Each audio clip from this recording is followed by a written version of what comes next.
Hi, നമ്മൾ summer വെക്കേഷനൊക്കെ കഴിഞ്ഞിട്ട് കോളേജിലേക്ക് വന്നപ്പോഴത്തേക്ക് ഇതായിരുന്നു നമ്മുടെ ഹോസ്റ്റലിൻ്റെ അവസ്ഥ.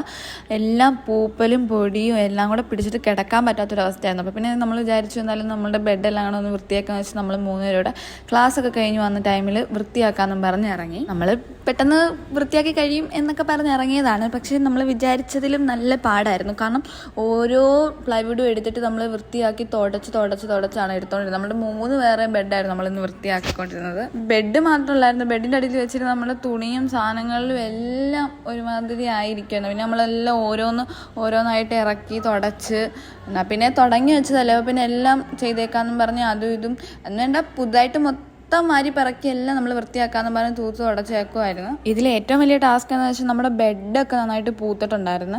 അത് വെയിലത്തൊക്കെ ഇട്ട് ഉണക്കാന്ന് പറയുന്നത് വലിയ ടാസ്ക്കാണ്. നമ്മളിത് ഇത്രയും പൊക്കിയെടുത്ത് വെയിലത്തൊക്കെ കൊണ്ടിടണം, പിന്നെയും തിരിച്ചെടുത്തോണ്ട് വരണം. അന്ന് ലീവെന്ന് കേട്ടപ്പോഴത്തേക്ക് ഇറങ്ങി ഓടി. നമ്മൾ ഫുഡ് പോലും എടുത്ത് മാറ്റിയിട്ടില്ല, അതുകൊണ്ട് ഫുഡൊക്കെ കുറേ വേസ്റ്റൊക്കെ ആയി പോയിട്ടുണ്ടായിരുന്നു. ഇതിന് മാത്രം എൻ്റെ ബെഡിൻ്റെ അടിയിൽ തന്നെ സാധനം ഉണ്ടെന്നാണ് ഇപ്പോഴാണ് അറിഞ്ഞത്. ഇന്ന് ഇത് വൃത്തിയാക്കി തരുമെന്ന് ഒരു ഉറപ്പുമില്ല.